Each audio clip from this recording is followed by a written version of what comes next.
where everyone can be just to try to be a game designer if he is not yet, or to show their maturity. I guess nobody. Okay. It's fine. Actually, we will discuss it and become more familiar to each other. I also shine. It's my first experience. Thank you. Okay. So, as I said, in this workshop, we will try to use varieties of game design practices to find enjoyable game mechanics before prototyping and testing them in the game. So this part we will skip. As you can see, yeah, I chose Super Mario Bros.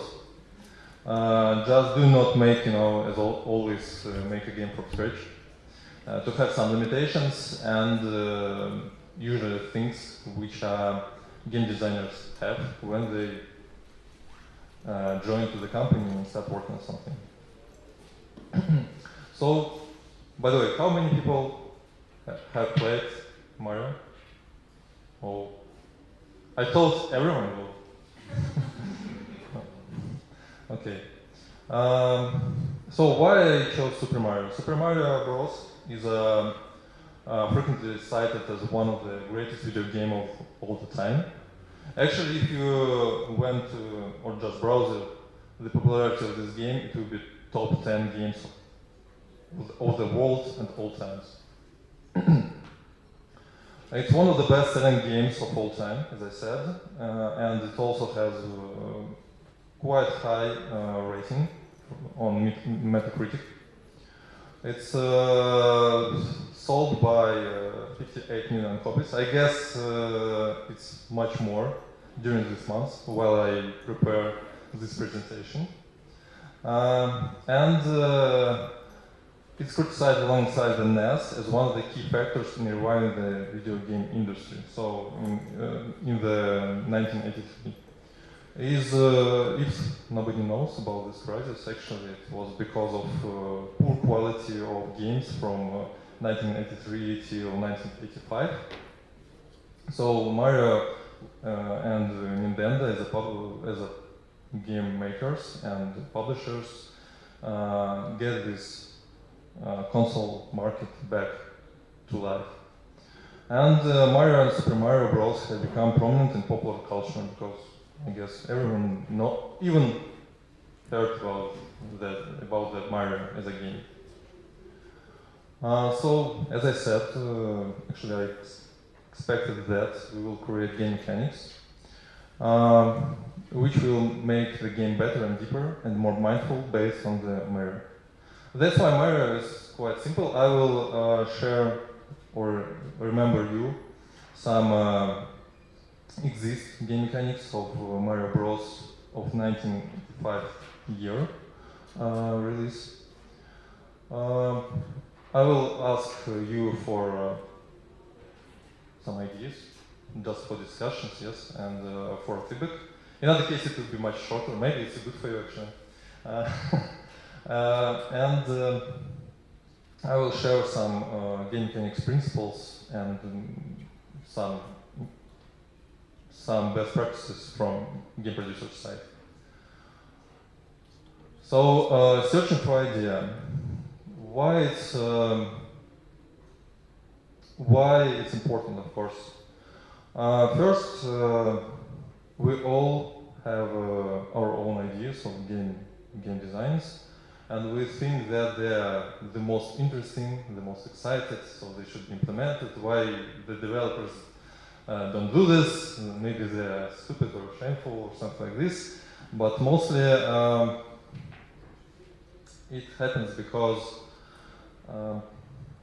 you always need to balance the cost of implementation of these game mechanics and result. It's kind of business stuff because if what makes popular games popular because other people like them, not only the developers who implemented these features. So you always need to focus on your current or potential audience. So we will not talk about marketing analysis and making focus groups. It's mostly, ideation and brainstorming. So when we just sit and trying to figure out what kind of ideas we expect to add to the game before other work continue. When we are working with our potential current audience, of course we can rely on implementation of the best game mechanics that can resonate in our fans' hearts. One thing I want to add, it's not, of course, principles of game design. It's mostly how you can analyze your game design in general. So this, it calls customer journey map. Actually, it's quite often used by marketing department and production cycles, where you try to create, to imagine your general player flow before he, in marketing, just before the customer buys your product. And of course, in game design, it's when player finish your game and have as good feelings, as good expectations as possible. Try to find key motivations. So what actually people expect from your game, how you will sell it for them, especially for marketing budget and such things. What kind of mechanics can be relied on it? What kind of analogs are presented on the market? And add all necessary things to the journey. You also can add emotion map as happy, scary, fear, or maybe angry. For example, Mario jumps from pipe to pipe and somebody chases him, so what kind of feelings user can have at this time. So for the whole game.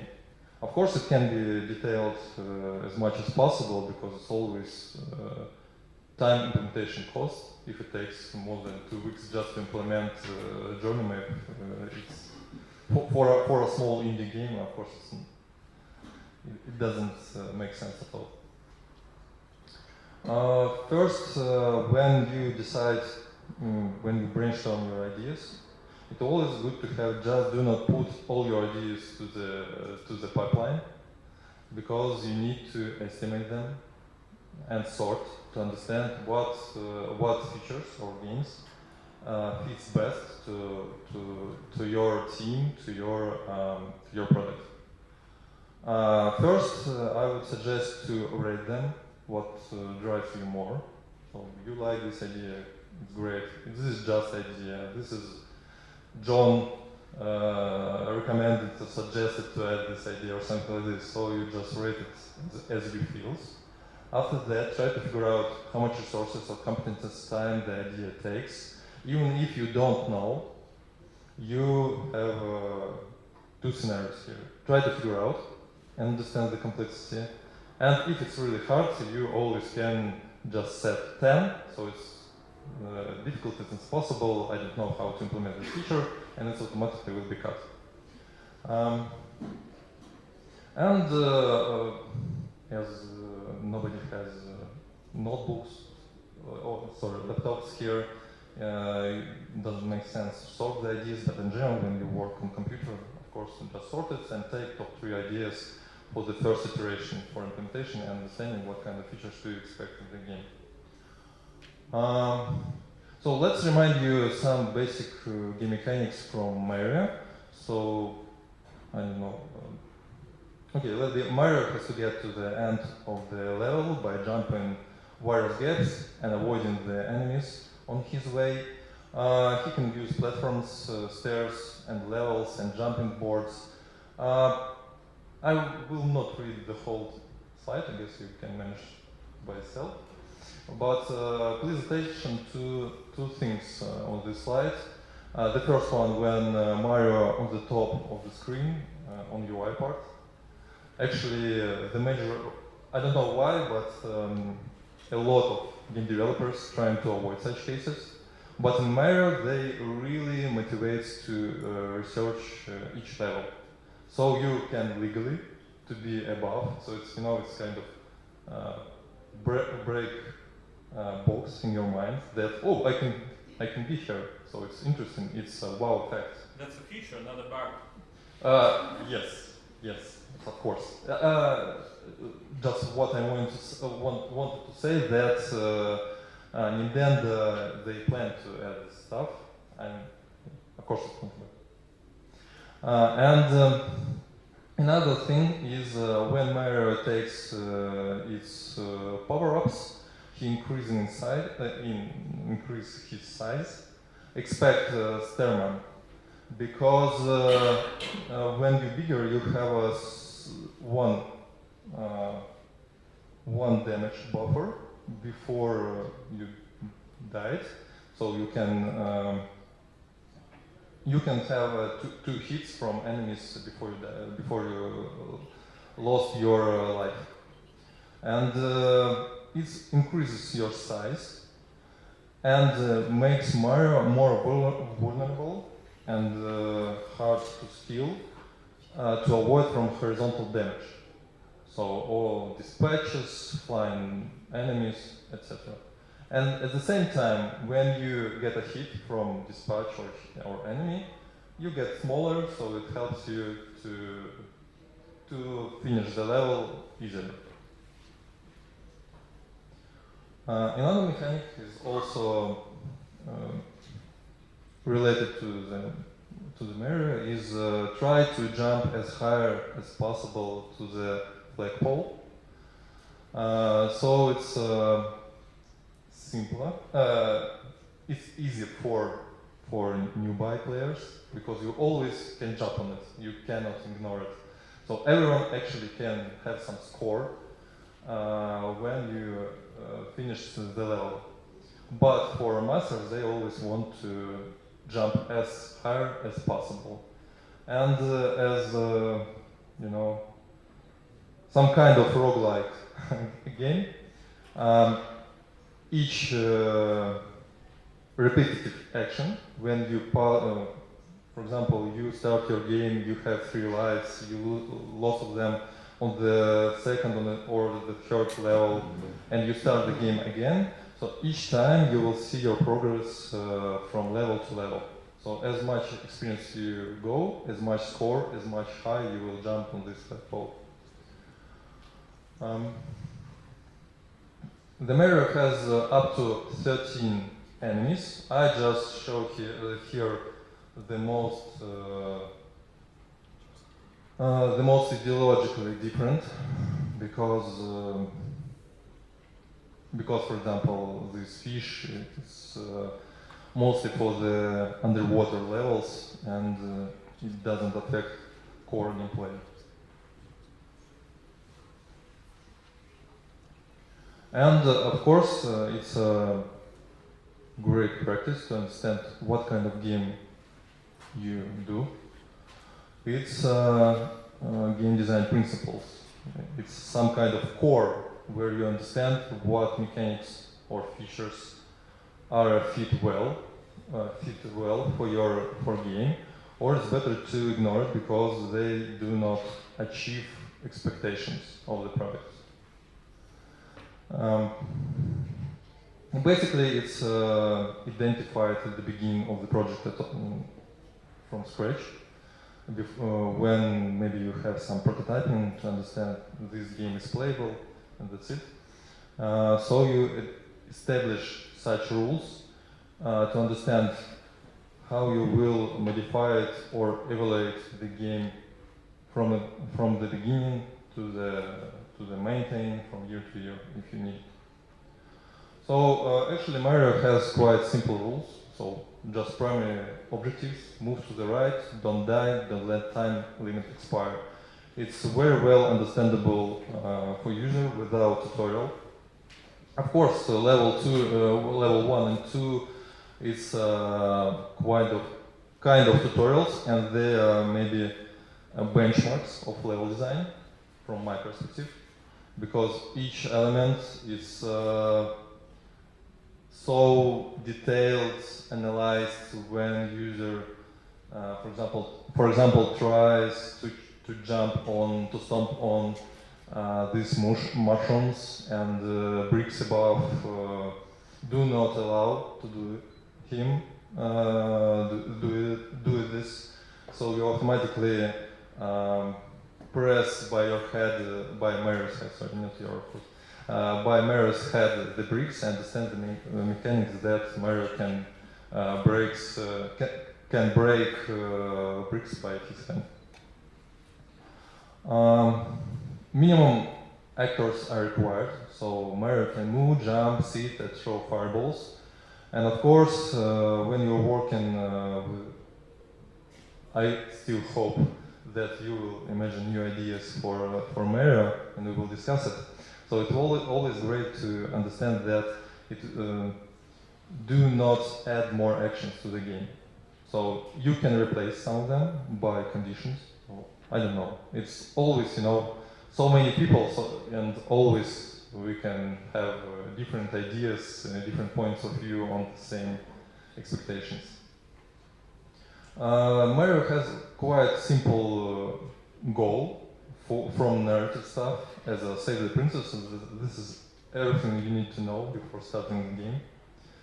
And the exploration leads to rewards. As I said, you can explore the levels, find unexpected places. Some of them do not have obstacles, for example, or find a pipe where you can just go down and have a coins room for more scores. And it's also automatically make the level shorter. So, for example, a lot of speedrunners use them. And the first level, as I have seen, was a record 13 milliseconds. Oh, sorry, 13 seconds. 30 seconds. It's totally less than minutes, sorry. 30 seconds. So here's the first principle which I wanted to share, that when you're thinking about new game mechanics, it's always help to figure out what kind of game components in engine, for example, or in the game engine you have. Like a bounding box, it's an obstacle logic which do not allow user to pass through the objects. Jumping, movement, so as you can see, movement is also quite deep mechanic because it has acceleration, velocity, momentum, gravitation, and jumping is also impulse, as I said, gravitation and distance. There are some also momentum after jump and amount of jumping mechanics. You also can modify enemies, so you can work with AI, chasing or not, movement direction and speed of them, and many, many more. So just try to remember Super Mario, Game Bros, and what kind of elements can be manipulated and presented as a future game mechanics. So maybe somebody just from your head. If Mario can jump, maybe he can double jump. Yes, it works. So it adds more level to the height. Okay, good. One popular mechanic is wall jump. Wall mechanic? Wall jump. You can jump from Okay. The ground slam from the jump, it's implemented in other Mario games. By the way, I just, for this case, okay, let it be in this way. Actually, I just wanted to ask also, try to find ideas from yourself. Just do not. Yeah, grappling hook. I saw no grappling hook in Mario. Okay. Grappling hook, how it works actually?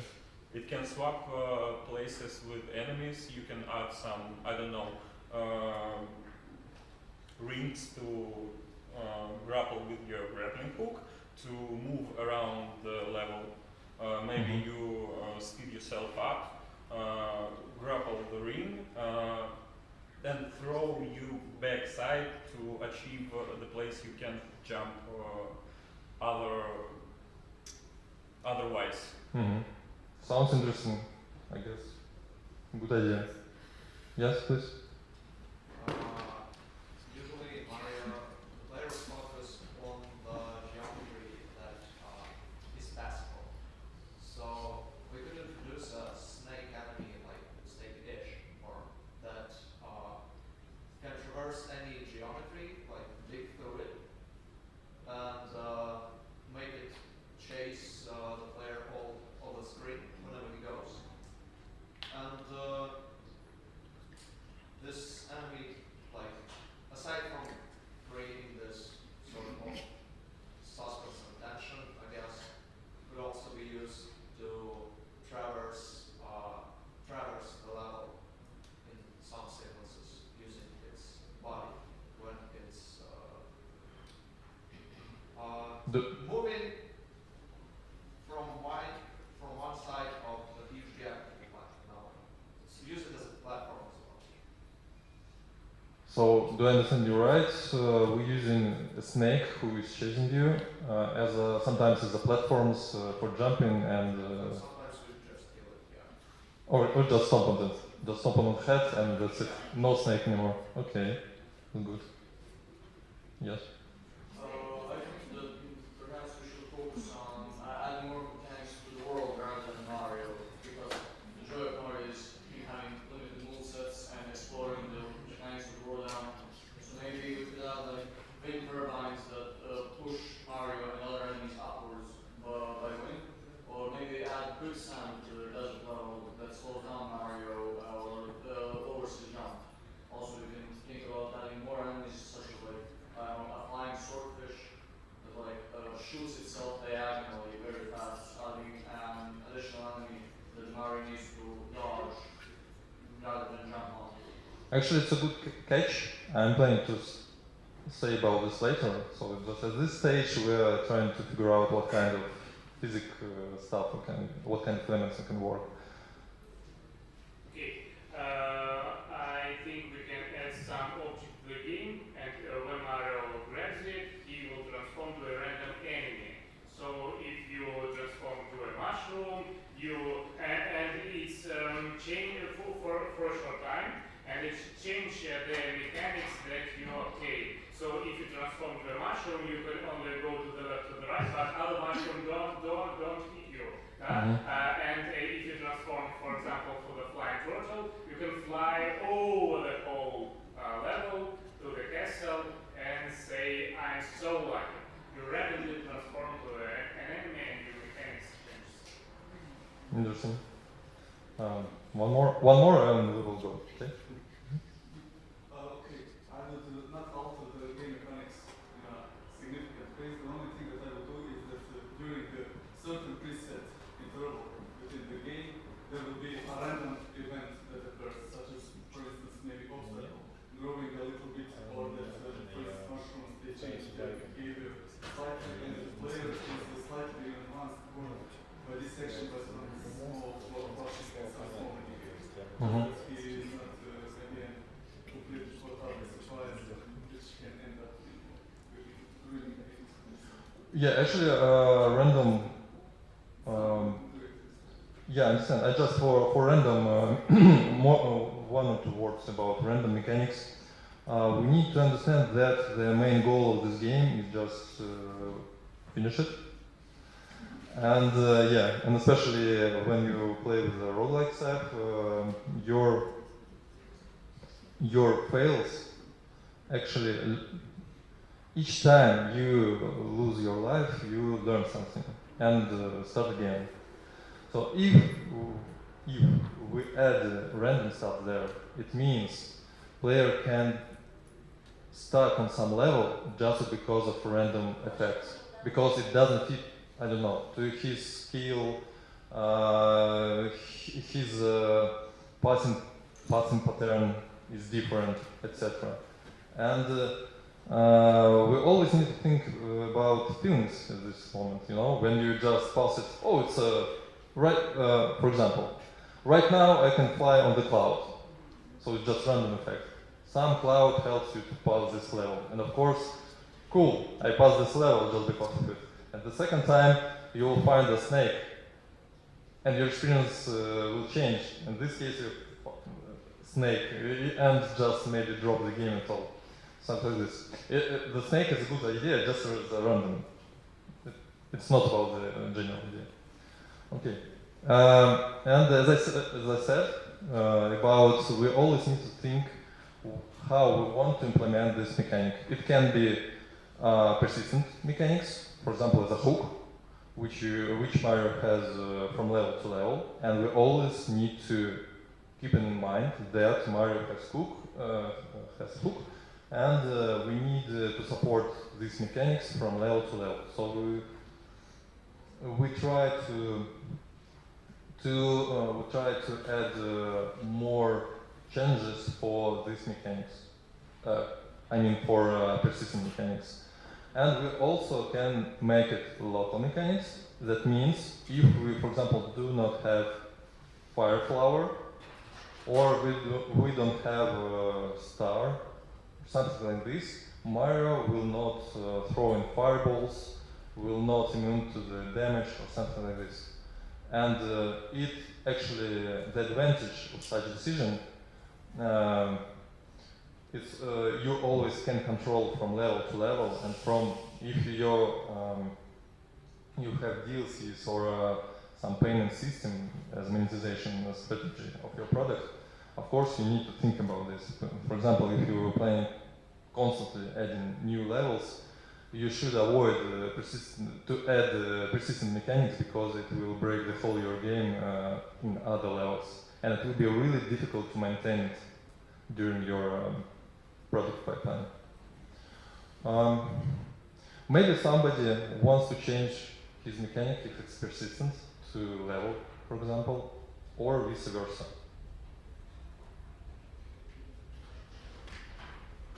Yes? We can introduce local mechanic. On some level, we will have some switch. We will affect state of Mario and the way he can interact with the platform. For example, we make color, and when you Mario of complete color, you can jump only on platforms of that color.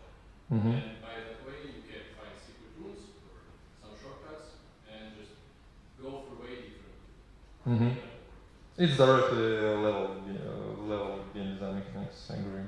Another? Yes, please. Maybe we can play with some physics, like wind strikes. So if Mario catch the wind, he will move faster, or vice versa, he will move slower, and we will have level with the giant gaps between the platforms, and use acceleration and momentum for player advantage. That's cool idea, I like it. Anyone else? Yes? Maybe we can add some bosses, which can be damaged only if something is going away from the above platform to the head. Like some special weapon or special boss you're pushing throw it away from the head, and the boss can be damaged. I got it. It works. I just imagine that Mario has something similar when you jump on the X and it goes, brings Bowser, who is a boss, to the lava. So it's another mechanic to kill your boss, for example. Yes? Maybe a flying level, I mean a full level, which you can move only with wings or jetpacks maybe, and you cannot fall. How it works? You move it by yourself? I mean, by Mario movements? I think like in the Flappy Birds, maybe. Okay. Okay, it's a simple step. So, when you're adding new game mechanics, it can be also two point of view on this. You want to make it horizontal scaling or vertical scaling. So vertical scaling is quite often affects the player progress. For example, you see more powerful enemies, and of course it blocks you for the progress and asks you to get back to the some levels, maybe for some reasons player skips. Horizontal scaling is something like you adding new experience for user. For example, adding new weapon, so you can kill monster in this way or that way.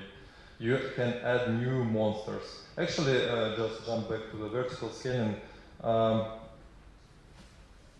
Sometimes, quite often, it's useful for monetization as well.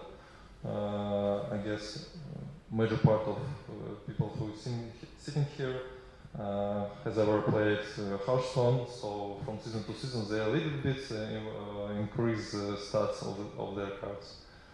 So just to motivate people find something better for this season. Actually, it's also the same for FAT, FIFA Ultimate Team, with different football players' cards. So horizontal scaling is mostly helps for sometimes, if you can properly balance it, to keep player on the same level, and maybe if you just adding new weapon, and this player is a huge fan of your game, you can motivate him to play your game again. So, for example, some RPG games with a really cool narrative, it's always cool when you adding character with dark side and you can pass the whole level as a crazy maniac or something like this, or some detective. So it increases your replayability and balance actually more or less the same. Mental model. When it actually it has different definitions. The first one is when user just see object first time in the game, he automatically understands how he can use it. For example, when you see a bow in the game, you don't need any tutorial how to use it. You see that you have a bow, so I need to find arrows, I can shoot and something like this. Another type of mental model is how game developer add new game mechanics. For example, you add some simple things which user assume he knows how to use it, and on some levels you just puzzle him by new objectives, new quests or new levels which are required directly this game mechanic, and use it in not expected way. As you can see, Skyrim stuff where you put, I would say, a bench on the NPC's heads, and you can steal all the things around them without being warned. Of course, it's a kind of cheat for the game. This one is a cheat. But sometimes such breaking mechanics make the game more interesting, more enjoyable. So you always, when you see such things, want to try it again and maybe finish the game differently. Another one is The Legend of Zelda, where you know mechanic of fire, so you just can just make a camp. You have arrow, so you can burn them, and they became fire arrows. It's not so obvious. You can fire, for example, grass and burn the whole spot in this area with all these enemies without any actions, trying to avoid an enemies, some bothering stuff. When it's became a routine for user, you can use camp for jumping up and fly after that. So it's just a warm air that helps you, etc. One more experience is some snipers related games where you learned penetration shoots. So you automatically change your behavior because you always try to change your position to find this point where you can shoot 2 targets instead of 1. So it's not only just damage increasing. You adding mechanics in this way, you're trying to add a new experience, some wow effect. Whoa, I didn't know about this. Cool, I can use it. Or you can increase it. So it's always about making different objects from level to level, for example, or even persistent game mechanics, and find and tend user to study your game more broadly. Maybe somebody tries to find something for Super Mario Bros. Nobody? Okay. Does this stuff will work if we use kind of Metroidvania setting? So we add backtracking and we add some vertical model that we described earlier.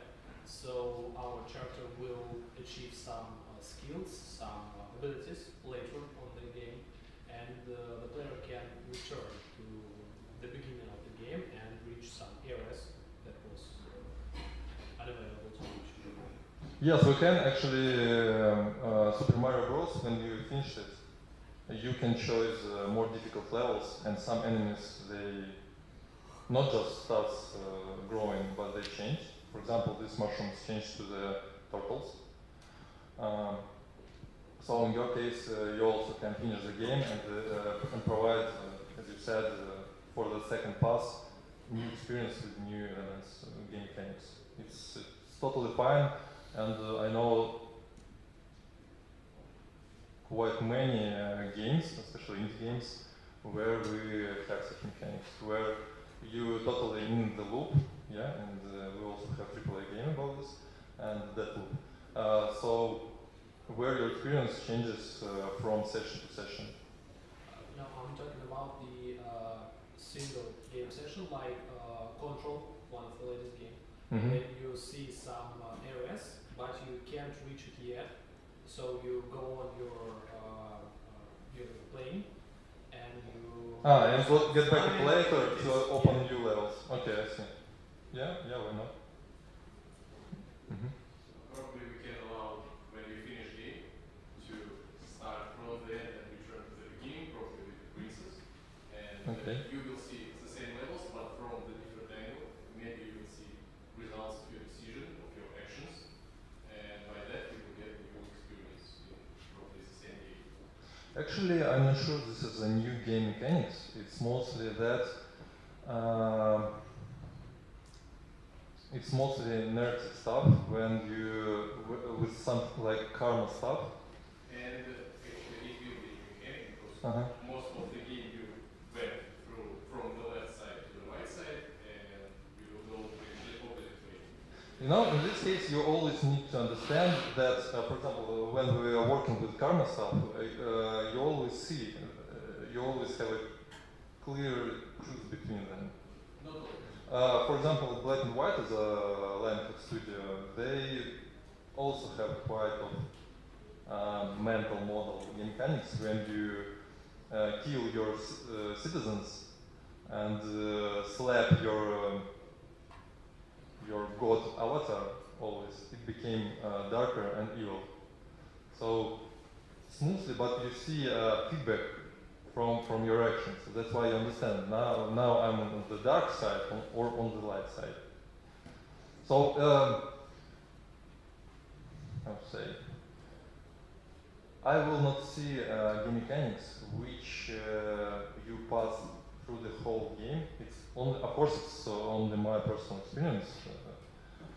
and where users do not understand that his decisions affects the game, and only at the end he understands, oh, why save this guy if he killed the whole It is not village or about something like stuff, this. it is more about that you see the same places but from a different side. So That's, it is not oh, karma like you did this wrong Oh, and oh. because of that everyone suffers. so it's something like Dying Light, Dying Light. No, Light for Death, where you play for humans or for zombies, right? Yes, So you have a exactly. different experience from both sides. Yeah. Okay, okay. One more. In one level, the final boss, the final portal, or how you call it, I don't remember, it's a huge necromantical circle, Okay. and it's more stronger the more enemies you kill during the level. So the player will try to pass through the level without killing anyone. Okay, good. But the first, of course, we need to warn somehow Yeah. player that he needs to make decision. I think it would be interesting to play Mario in reverse, like in movie Tenet.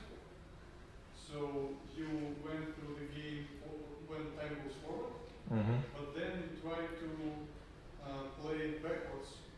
And now you don't break blocks, you create blocks, you don't kill enemies, you restore enemies, and kind of change the perspective. But if we take something more implementable, I think we can just lower the scale, the time scale from 1 to, for example, a half, so that the player can notice some small mechanics, some small changes that happen, and he or she can beat the level in a better way, because the time is slower and the player have more opportunities to make decisions. It sounds understandable. I see one conceptual risk here, just from my point of view, that if we will make game slower or change this from right to the left, we will break game temp. So when you play, you mostly why your skill increases from time to time. It's just do not you see these elements each session, each try.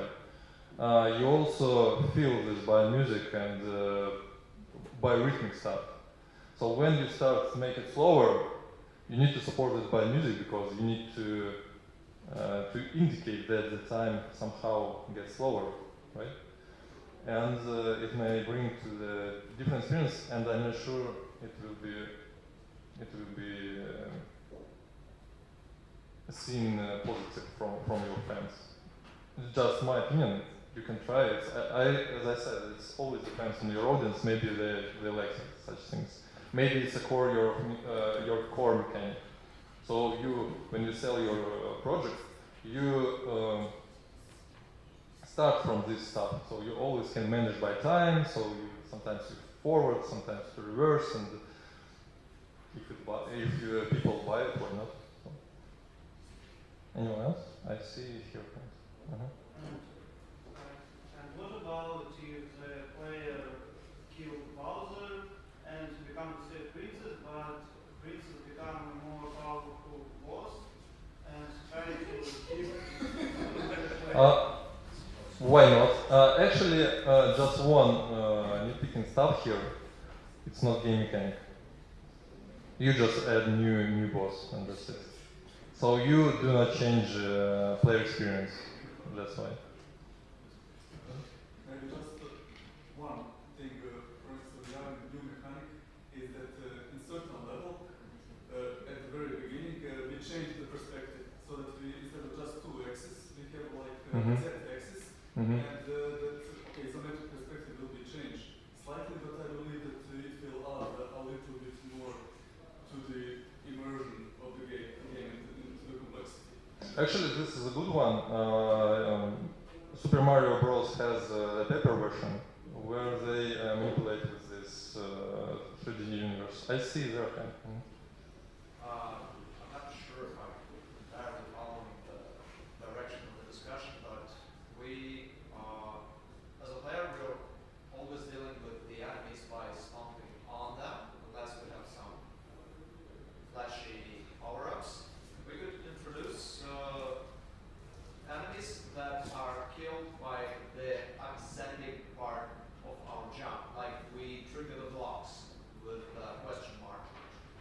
It's a good point. Actually, Mario can do this.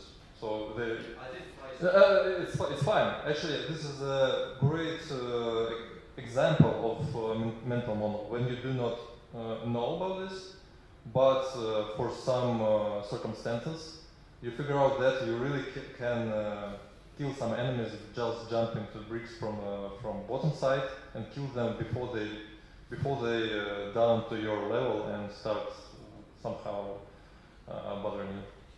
I have a question or by any other items which you need. So if we added those, I can imagine players thinking about money differently, or trying to find every secret area, get more points, not just finishing the game because the level, but trying to not pass by a shop and not find any. Actually, it will break another mechanic that motivates you and so achieve your some activities, for example, for exploration, that to gather as much coins as possible. So you will cut this logic from simple stuff that you need to find as much coins as possible. And if you have some discount stuff or it's just replacing this motivation, it makes it more complicated. Yeah, so if you claim right now you're trying to play to just finish the game, or you play to finish the game and get as much points, even if you add the shop, someone can still play to get as many points as they want. You just have to skip the shop, right? But that will not be immediately apparent. It's something that will come after. So you have to already beat the game once, buy items. You would then have to, intrinsically desire to beat the game without losing. That kind of thought process that would happen. Okay, maybe I do not understand something. Actually, time is also as fast you finish the level, as much score you have. Actually, coins. In one way, and if you're talking about making decisions that do I want to finish the level in this way or another one, it's also, as I said, by secret levels which you try to explore and find the shortest way to have more time, to have more coins, to have more score, or just pass it simply as you understand it, so without exploration. Because before you do not know about some hidden objects, right? Hidden enters, for example, to the secret levels, you pass it as a common player, and that's it. So, yeah, it's a good mechanic, but I do not understand something new here. Okay. So maybe we add, I don't know if this is already implemented, I haven't played all in a lot of the Mario parts. We have different type of block, right? And so the player can constantly see it throughout all levels that one type of block is different, but nothing you do with it behaves differently. So maybe at the end of the game or during the playthrough, we add another feature to the character itself, Mario. So now you can double jump, and then when you press crouch, you can smash down and actually break those stronger breaks. So now it will make sense. Oh, the ones that I've seen, maybe I can do this to them and actually break them. So when they go back, when they break them, they can perhaps, there's like a trampoline, they jump on it, and voila, there's like another part of the level. And you said something about we have to indicate to the player that this is something that is possible, that he's missing out on something. Is that really a necessity? Because if we look at It depends on your audience, of course.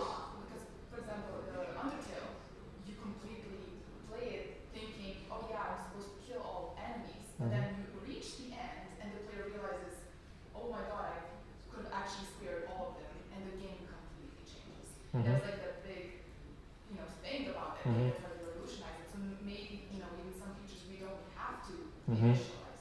But in this scenario, yeah, sure, why not make it, if we have to indicate, let's see, they finish the level, but the max points are still not max. Even though he knows that he completely, paid attention to every part, he's still not at the max level of the points. So obviously there are some parts of the level he can't reach. And then it will click that he's constantly missing something. He reaches that feature of the double jump crouch thing, and then he'll, oh yeah, I want to complete all the coins and must have missed something in the previous levels. He'll go and actually jump and find, a trampoline and go to the other part of the level. Sounds great to me, really. good idea, especially when you figure out how to explain it for user. So it's also great.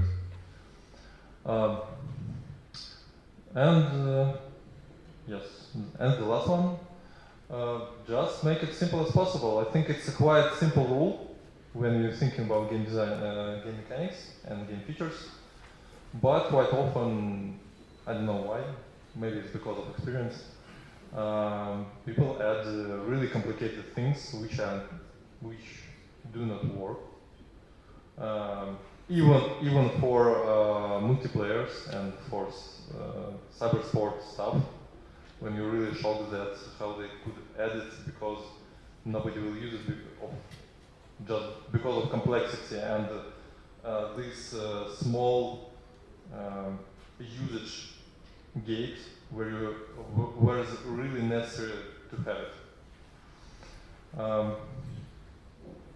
Actually, the major part of your ideas were quite good without any complexities to discuss it. So maybe it will be great to keep in mind that when you figure out, because yeah, especially when you work with multiplayers and adding new item that you expect the whole user base will use it, but because of the different cases, for example, he has a critical damage when critical chance is approximately 20% or even 10. It's quite difficult to expect that people will like it, for example, or you have a critical stuff and you will increase your resistance against fire when actually your opponents can choose not fire enemies. So you take something, you fill your slots because you can choose something else, and in other end, your opponents just do not use fire. So it will just add in something without any make sense to have. Okay, that's it. Please follow to our website. Thank you. I hope it will be interesting for you all. I also find a really great mechanics, surprising for me as well. So yeah, if you have any questions, we can discuss. Experience playing games, you are a gamer. What did you start noticing differently? How did you even get to this part in the industry? Did you climb from other sector and then? Yes, of course. Yeah. You constantly learn different areas, how people work with that product, especially not only games, because in our entrepreneurs era, you always think about different patterns, how you need to identify new ideas, find new niche, find all these red and blue seas, from a business part. I quite often practice with new engines, as for example, Unreal Engine is my favorite right now. So I make some small games just without invest to it. So it's always open for you new why it was failed or why it's success or something like this. I watch a lot of others presentations of my colleagues from different studios. There are also many interesting things to keep in mind, and practices when you work with audience, when you make a feature or game mechanic, you release it, you start reading comments, some metrics from marketing department, some feedback from your from people from your team, how they face with some struggles or something like this. And yeah, from time to time you learn something new each step. And actually, after 2 years, when I started game development, it was a pivot moment when you start looking at the games as a pixels or something like this, or some physical elements. So you stop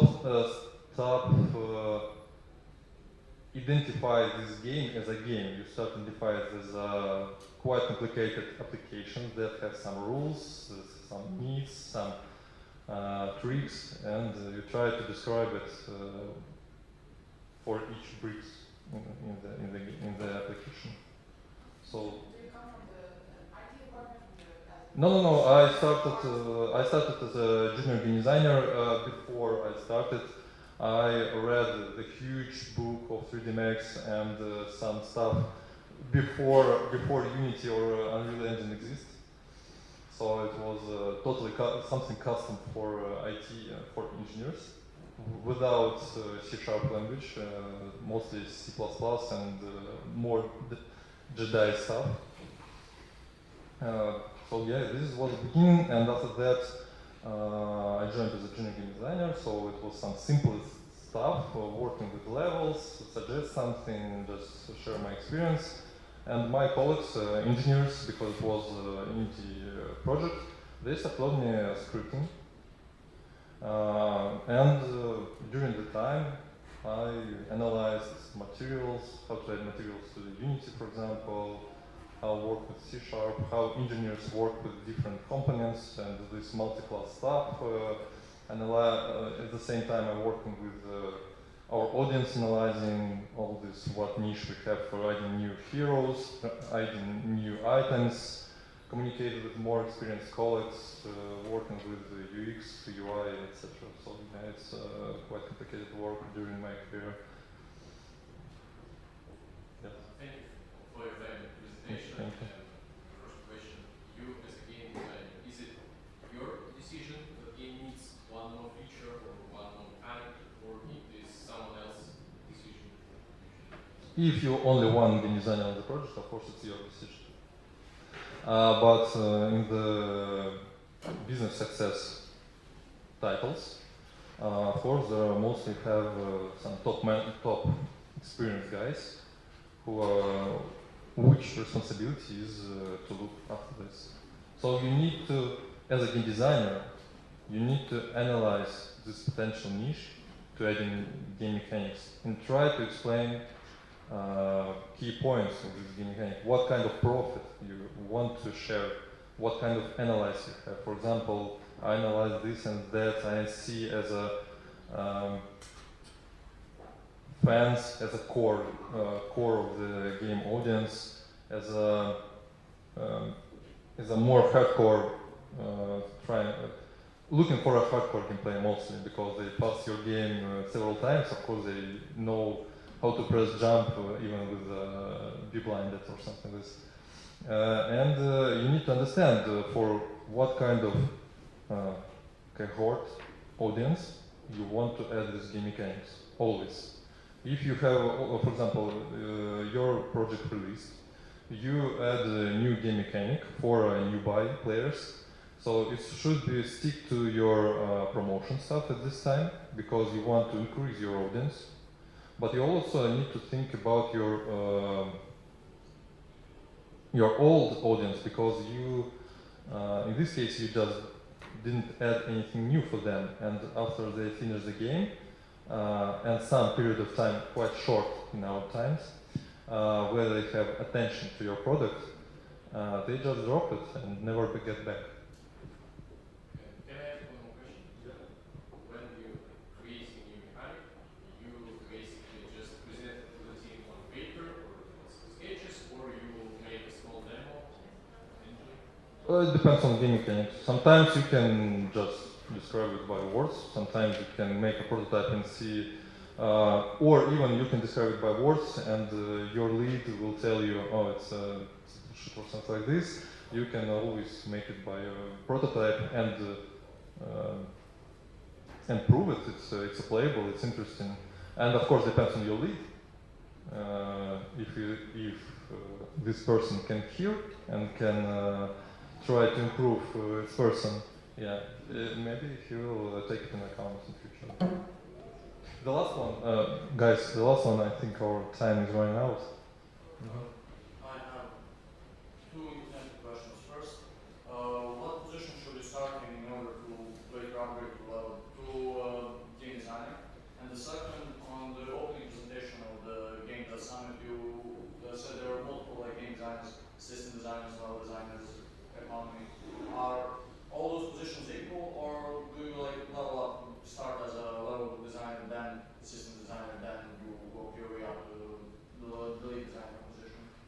You know, it depends from what kind of life you want to live. So if you are a system game designer but always want to create new characters, it will become a daily routine for you. And actually, I cannot imagine people who don't like their work and create cool stuff. So mostly you need to always, maybe it's not related actually to the production in general, it's mostly about your life decisions. So just more is totally my point of view on this. So if you don't like it, don't touch it. So that's it. I'm happy to see so many people here. Thank you.